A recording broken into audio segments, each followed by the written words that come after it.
머니올라 시청자 여러분 안녕하십니까? 연불리의 비밀노트 토요일 순서 시작하겠습니다. 이사님 안녕하십니까? 네, 안녕하세요. 네. 자, 저희가 방송은 토요일에 업로드하지만 사실 지금 녹화하고 있는 오늘은 9월 10일 수요일입니다. 제작팀 일정상 부득이하게 미리 녹화하고 있다는 점 양해해 주시기 바라고요. 다만 주간 동향 데이터 등은 금요일에 일주일치를 종합해서 편집할 예정이니까 참고해 주시면 감사하겠습니다.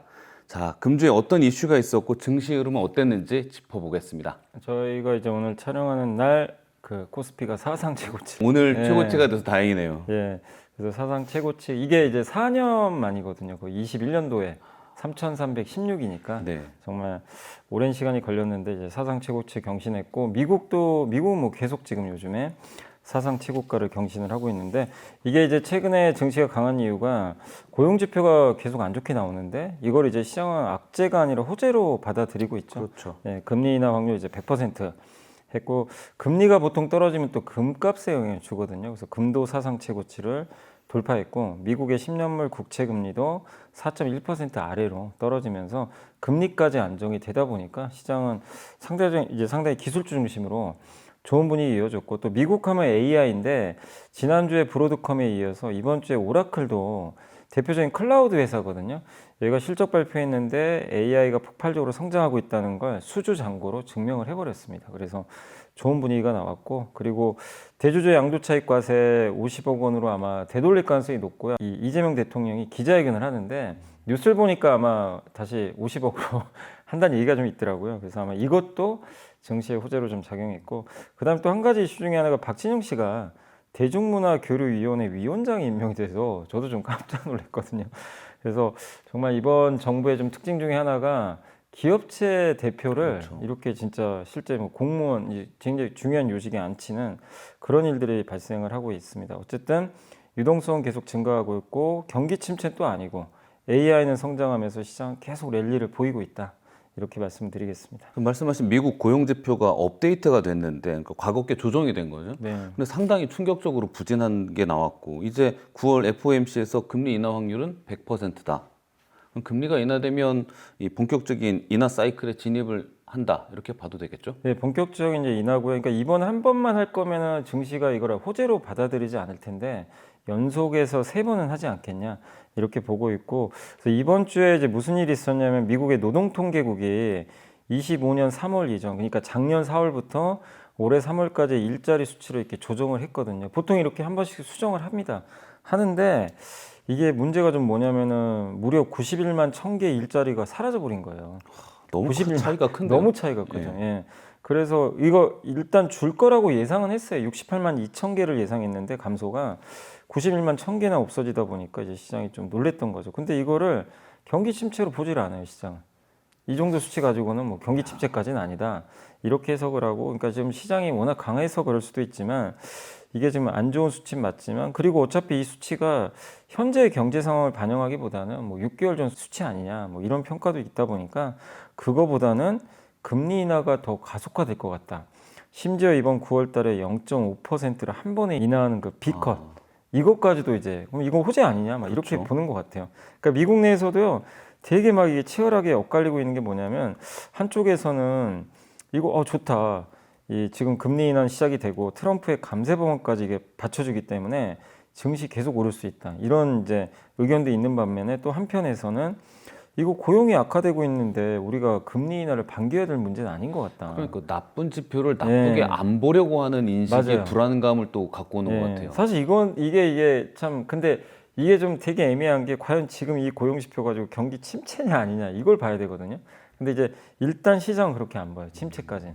그래서 시장은 일단 금리 인하에 더 베팅하는 것 같고 JP모건의 그 CEO 제이미 다이먼도 안 좋다 미국 경제. 근데 이제 본인도 뭐라 그랬냐면 이게 침체인지 약화되는지 잘 모르겠다.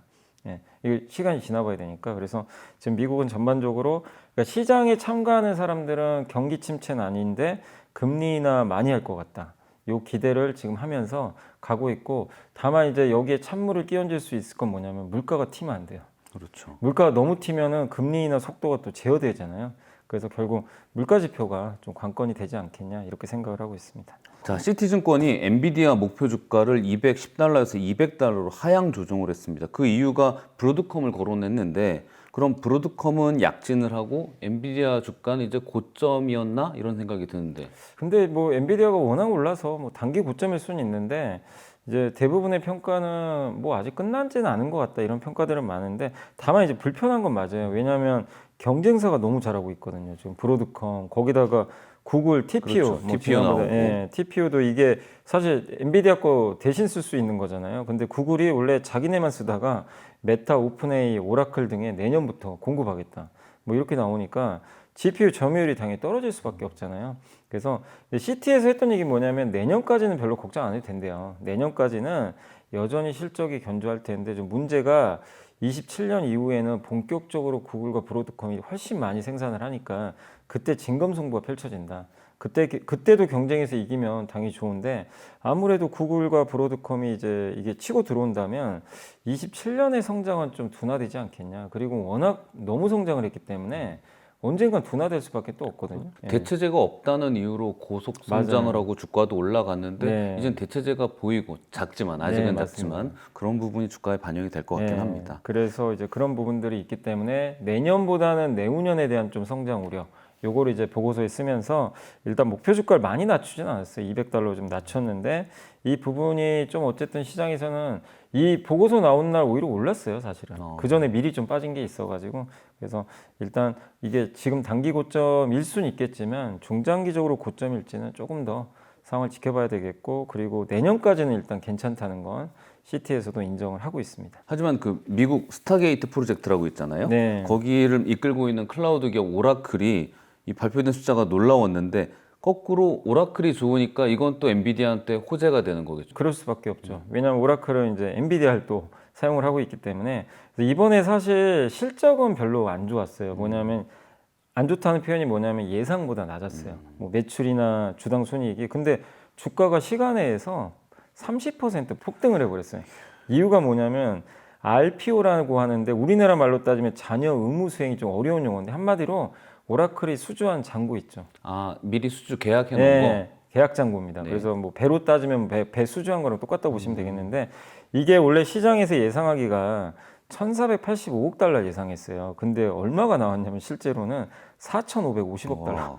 그러니까 이게 예상을 거의 한 3배 정도 지금 한 상회버린 350% 정도. 엄청난 거죠. 그러니까 이래서 시장이 깜짝 놀래버린 거예요. 근데 이제 이렇게 됐던 이유가 누군지는 알려지진 않았지만 세계의 대형 고객과 이 대규모 계약 4건을 체결했다. 이게 아마 반영이 된 것 같아요. 그래서 이런 부분들이 이제 호재로 작용하면서 이 RPO 규모가 엄청 커지고 있다는 이제 부분이 좀 잡혔고 또 거기다가 이제 오라클이 클라우드를 제공하는데 클라우드 인프라 사업부가 있어요. 이게 뭐냐면 아마존도 아마존 웹 서비스가 있고 구글 클라우드 있고 그다음 마이크로소프트는 애저라는 이제 네. 클라우드가 있죠.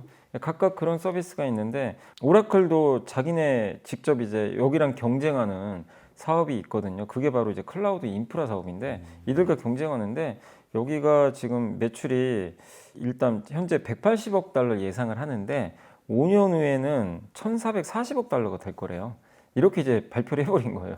거의 한 10배 성장하는 거잖아요. 그래서 이런 부분들 또 레리 앨리스 회장도 지금 AI가 모든 걸 바꾸고 있다. 이렇게 좀 긍정적인 평가를 내렸고 특히 이제 오라클은 GPU를 많이 구매하는데 엔비디아에서 네. 많이 구매를 하고 있고 물론 뭐 브로드컴이나 구글에서도 구매를 하겠지만 절대적으로는 엔비디아 거 쓰거든요. 그래서 이런 오라클의 실적 수주 잔고는 결국 이거 하려면 엔비디아 GPU 써야 되거든요. 그래서 엔비디아한테는 좀 훈풍이 되지 않겠냐 이런 좀 시각도 있는 것 같습니다. 그리고 뭐 쇼츠에서도 봤는데 트럼프하고 많은 CEO들이 같이 만찬을 네, 벌였어요. 맞습니다. 거기 저커버그가 그 자리에서 6천억 달러를 투자하겠다 이렇게 약속을 했고 또 AI 인프라 기업인 네비우스는 그 MS로부터 수십억 달러 수주를 받았는데 이렇게 보면 근래에 좀 거론됐던 AI 거품론은 좀 기우였다 이렇게 네, 봐도 될까요? 네, 맞습니다. 이제 기후였던 게 증명됐고 아까 이제 오라클의 실적도 마찬가지고요. 그리고 네비우스란 기업은 이제 어떻게 보면 이렇게 GPU를 구매해 가지고 그거를 이제 어떻게 보면 데이터 센터를 구축한 다음에 임대해 주는 그런 서비스를 하거든요. 그래서 당연히 AI 이 회사가 수주를 많이 받는다는 얘기는 AI가 좋다는 얘기죠. 그렇죠. 근데 마이크로소프트도 자기가 직접 하지만 용량이 부족할 때는 이렇게 빌리거든요. 그래서 네비우스라는 기업한테 수십억 달러를 주고 빌린 거예요. 이제 임대를 한 거죠. 그만큼 지금 수요가 너무 좋다. 이걸 좀 말씀드리고 싶고, 그래서 네비우스 주가도 상당히 크게 올랐고, 또 한 가지는 저커버그도 저번에 이제 샘 알트만도 그 얘기를 했잖아요. 본인은 AI가 거품이다고 얘기해놓고는 수조 달러 투자하겠습니다. 이렇게 했는데 저커버그는 이제 6천억 달러. 보통 지금 메타가 1년에 투자하는 게 많으면 800억 달러까지 한다고 그랬어요. 근데 2028년까지 6천억 달러 투자하겠다고 하니까 엄청난 규모고, 근데 이게 좀 약간 이제 재밌는 스토리는 뭐냐면 올 초였던 걸로 제가 기억나는데, 여러분도 아마 기억하실지 모르겠지만 그 트럼프 대통령이 저커버그 감옥 보낸다고 그랬어요. 말 안 듣는다고 그랬는데, 좀 놀랬던 게 바로 옆자리에 앉아 있었어요. 그 수많은 CEO 중에. 그 영상을 보면 네. 그 제목이 그거였어요. CEO들 열일하고 있다. 네, 맞아요. 근데 그 옆에 딱 앉아서 이제 트럼프가 물어보죠. 이제 얼마 투자할 거냐. 이미 다 약속은 돼 있었겠지만 6천억 달러 해드리겠습니다. 그러니까 이제 트럼프는 미리 그걸 이미 사전에 보고 받았겠죠. 네. 그러니까 얼마나 이쁘겠어요. 6천억 달러 옆에 투자한다고 하니까. 감옥 보낸다는 얘기 이제 쏙 들어갔어요. 그래서 결국 트럼프는 돈이 중요합니다. 그래서 이거를 이제 빅테크들이 이렇게 또 투자한다고 하니까 이 부분을 이제 긍정적으로 받아들이면서 시장이 좀 좋게 반응했다라고 보시면 좋을 것 같습니다. 이번엔 좀 다른 얘기인데 월스트리트 저널이 이런 기사를 썼어요. 제목이 고통스러운 주사를 맞기 위해 여성들이 한국에 가고 있다. 그런데 이 기사와 관련된 기업들은 고통스러운 주사인데 주가가 상승하고 있는 어떤 맞습니다. 분야입니까? 뭐 여러분들 잘 아시는 그 파마리서치의 리쥬란이라든가 정말 유명하죠. 네. 뭐 보톡스도 있을 거고. 근데 이게 월스트리트 저널에서 이런 기사가 나올 정도면 정말 이제 진짜 화제가 되고 있는 것 같은데, 그 기사 내용을 좀 말씀드리면 뉴욕에서 마케터로 일하는 그 25세의 여성분이에요. 브리트니 입이라는 사람인데, 이 사람이 이제 매끄럽고 젊은 피부를 유지하고 싶어서 알아봤대요. 근데 모두가 리쥬란을 권하더래요. 그래서 미국에서는 이 주사가 불법입니다. 아직 허가를 못 허가를 받았죠. 못 받았어요. 아직은 또 검증해야 된다고 하기 때문에. 그래서 그녀는 서울에 가서 무려 100번을 맞았다고 합니다. 저도 이게 숫자가 믿기지가 않거든요. 보통 시술할 때 이렇게 맞는 거겠죠? 네, 100번에. 그러겠죠. 네. 네. 그러니까 어쨌든 이제 이거를 이렇게 주사를 맞았다고 하니까, 근데 이제 본인은 너무 만족스러운 게 일주일이 딱 지났더니 광채가 이제 시작이 됐다. 자기 피부에서 광채가 난다. 친구들도 너무 좋다는 얘기를 했다. 이렇게 얘기를 했고, 근데 아직은 미국에서도 왜 논란이 있냐면 이거 진짜 검증된 거 맞냐, 이런 좀 논란들은 있어요. 근데 이제 그 미국의 지금 SNS상에서는 리쥬란이 되게 지금 핫한 지금 시술로 좀 알려져 있고, 그래서 여기서도 기사에서도 이제 파마리서치죠, 이걸 만든 회사가, 여기 정상수 회장은 이제 억만장자가 됐다, 이렇게 좀 얘기를 하고 있고, 부작용도 좀 없다는 걸로 지금 많이 알려져 있고, 그래서 이 파마리서치는 FDA 주사제 승인을 신청했는데 이제 FDA에서 승인을 할지는 좀 지켜봐야 될 것 같고요. 뭐 토론토에 사는 간호사도 그렇고, 그러니까 좀 수많은 미국이나 북미에 사는 이런 이제 여성분들이 한국에 와가지고 직접 이제 수술을 받고 그거를 이제 후기들을 이렇게 알려주고 있는데, 공통적으로는 한 일주일이나 열흘 정도 지나면 피부가 너무 좋아진다, 윤기가 생긴다, 이렇게. 그래서 굳이 뭐 파운데이션 안 발라도 된다, 이런 이제 호평들을 하고 있는데, 근데 단점은 뭐냐면 너무 아프다. 그래서 저는 출산을 3번이나 겪었고 십자인대가 찢어졌으며 더마펜으로 미세침 시술을 받은 적이 있는데, 통증에 대한 내성이 본인 스스로 높다고 자부한 사람마저도 이 통증은 너무 격렬했다, 좀 견디기 힘들었다, 이런 얘기를 하는데, 근데도 지금 와서 지금 이걸 하고 있잖아요. 시술을 한다는 건 그만큼 이제 효능이 있다는 거죠. 그래서 이거 뭐 결론적으로 말씀드리면 이런 스킨 부스터라고 하는데, 이런 것들은 이런 시장이 계속 열리고, 이걸 주도하는 국가가 한국이에요. 한국이고, 한국을 왜 찾아오냐면요, 반값이에요. 캐나다는 허용이 돼 있대요. 요 같은 제품이. 예. 근데 캐나다에 비하면 반값에 맞을 수가 있어요, 한국에서. 그래서 이제 물론 비행기 값은 들겠지만 그거 감안하고 그냥 와서 여러 번 맞는 거죠. 그래서 한국에 지금 많이 오고 있고, 이제 나중에 미국도 승인 받을 가능성이 있는데, 결국 지금은 아시아권에서 여전히 많이 오지만 이게 이제 미국까지 늘어나고 서구권에서도 오기 시작한다면 정말 시장이 더 열릴 수밖에 없기 때문에, 사실 뭐 누구나 젊고 이뻐지고 싶어 하잖아요. 근데 스킨 부스터라는 이 제품이 나오면서 어떻게 보면 보톡스랑 필러랑 이제 경쟁하는 그런 체제로 좀 가고 있는데, 새로운 또 스킨 부스터들도 꾸준히 나오니까 한번 이 시장도 계속 우리가 눈여겨볼 필요는 있는 것 같습니다. 월스트리트 저널이 이런 홍보성 기사 그러니까 느낌도 살짝 나는데, 예. 뭐 거기가 트렌드 기사를 많이 쓰긴 네. 해요. 그런데 놀라운데요, 이렇게 네. 구체적으로 써준 걸 보면. 자, 아이폰 17이 공개됐는데 애플 주가는 빠졌습니다. 애플에 대한 기대감이 좀 떨어진 걸까요? 아직은 크게 기대하기 좀 어려운 것 같아요. 평가 자체는 왜냐하면 별로 바뀐 게 없대요. 근데 이번에 그리고 좀 바뀐 건 아이폰의 좀 저가 모델을 그 에어 모델로 바꿨더라고요. 정말 얇게. 그래서 진짜 얇긴 얇습니다. 대신에 성능을 좀 떨어뜨렸어요. 그래서 그 부분에 대한 좀 아쉬움도 있고 그래서 일단은 이번에는 그렇게 좀 바뀐 건 별로 없다. 이런 좀 평가들이 있어서 투자들은 좀 실망을 했다. 그나마 좀 새로운 게 AI 기능에서 실시간으로 번역해 주는 거예요. 에어팟 끼면 실시간으로 번역해 준다고 하더라고요. 그런 정도는 좀 괜찮은데 구글 진영 대비에 좀 약하다는 그런 평가들이 있습니다.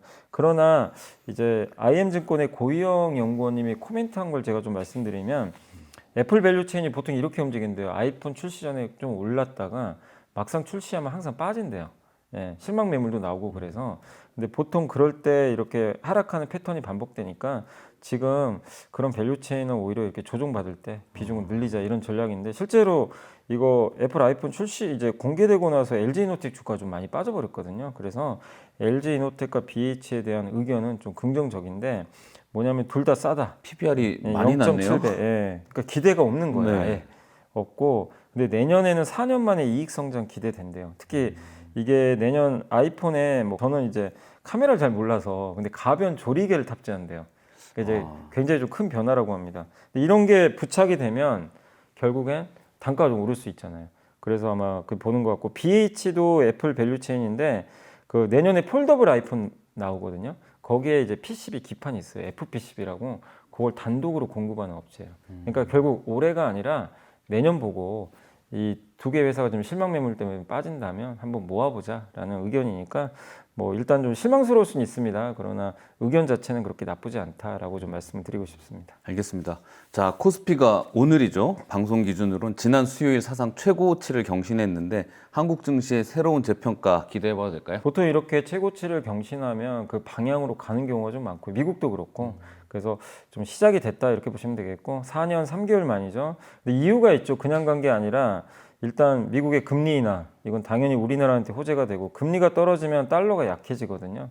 그래서 이 부분이 호재고 또 이재명 정부가 지금 적극적인 경기 부양 의지 좀 펼치고 있죠.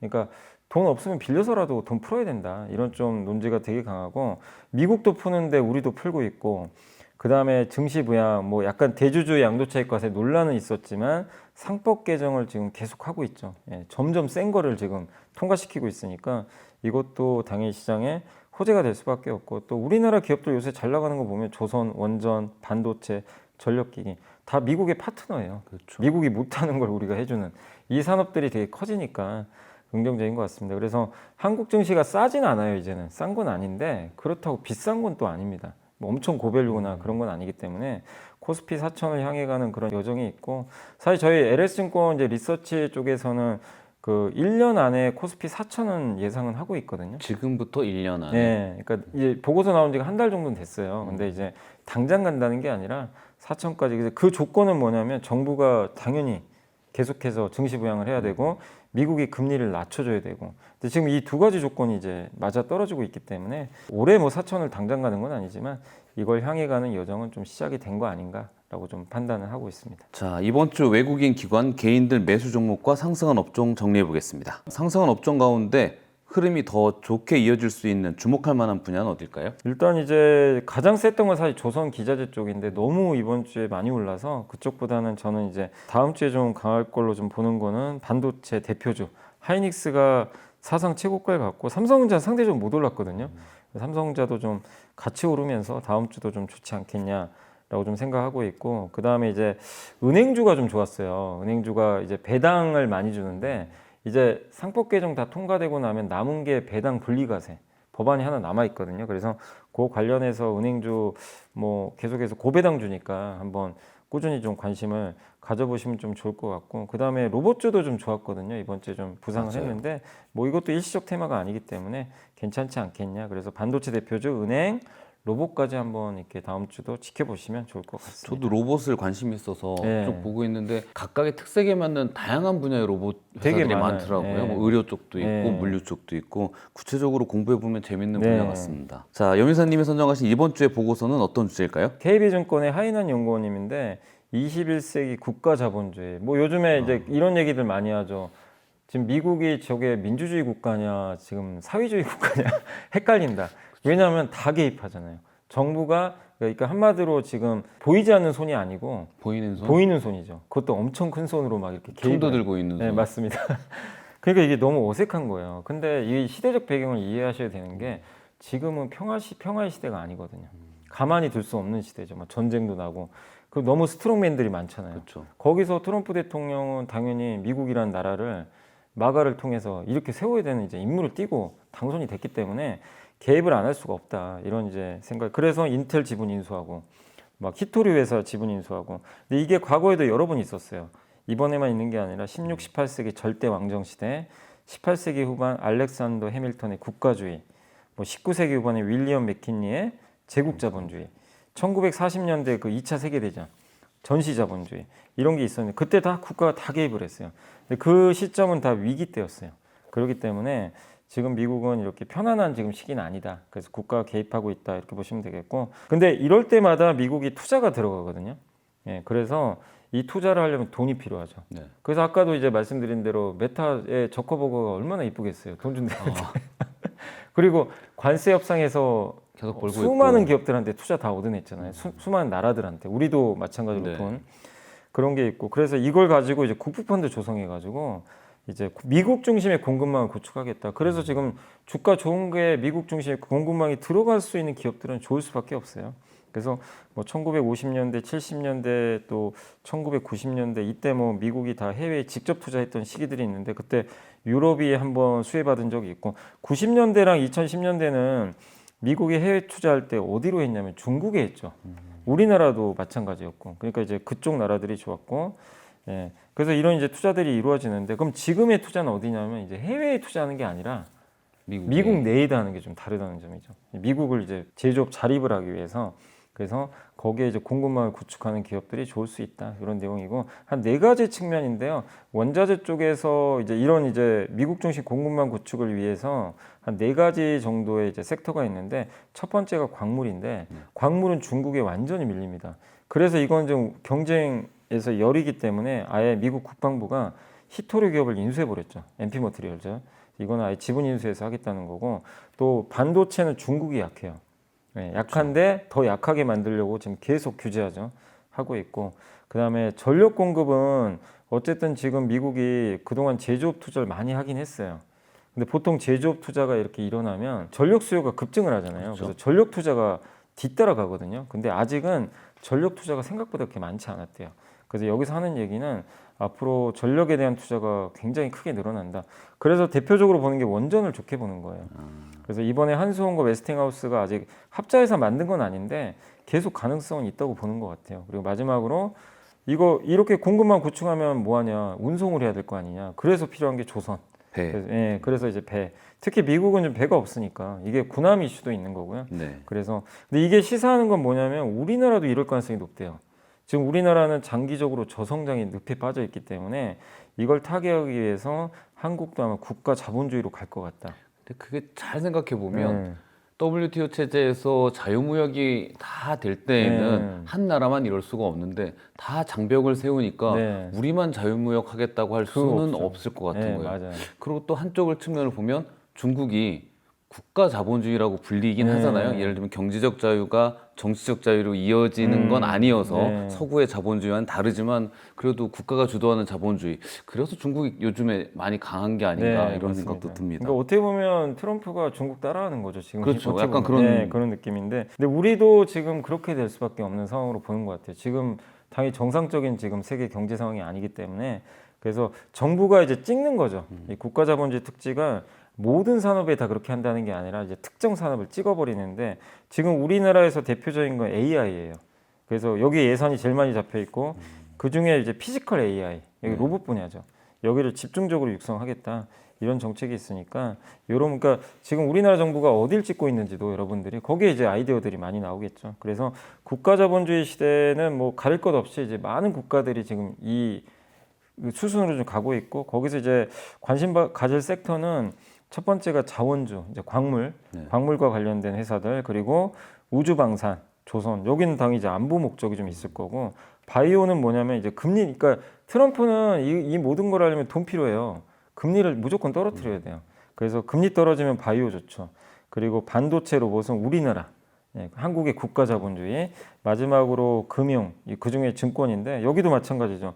이 돈 조달하려면 주식시장이 좋아야 됩니다. 그렇기 때문에 주식시장이 살아나면 증권회사가 또 좋을 수밖에 없기 때문에 다 어떻게 보면 이게 정치에서 시작이 됐는데 이 정치에서 나오는 아이디어가 이렇게 다 주식시장에 연결이 돼서 이들이 실제 주도주 역할을 하고 있다는 게 사실 좀 굉장히 놀라운 일이 아닌가 그런 좀 생각을 들게 하는 보고서입니다. 오히려 국가자본주의 시대라고 하니까 투자 전략이나 이런 게 약간 명확해지고 명확해요. 알아보기 쉬워 보이기도 네. 합니다. 네, 뭐 다 맞을 수는 없겠지만. 네. 네. 자, 연블레이 비밀로또 토요일 순서 여기서 마치겠습니다. 저희는 내일 다시 찾아뵙겠습니다. 감사합니다. 머스크 자회사인 xAI의 새로운 AI 칩을 맡을 거라 이런 보도가 있었는데 이 삼성전자 머스크는 이제 같이 가는 관계로 보입니다. 일론 머스크가 직접 만든 이제 AI 기업이죠. 여기가 지금 하는 게 어떻게 보면 이제 인공지능 사업을 좀 하고 있으니까 데이터 센터도 만들고. 근데 여기에 칩이 필요하잖아요. 근데 그거를 이제 아마 삼성에 맡기지 않겠냐. 삼성의 최대 단점이 수율이 잘 안 나와요. 수율이 40에서 45인데 TSMC가 65에서 70이에요. 그럼 누가 봐도 삼성을 하면 안 돼요. 근데 일론 머스크는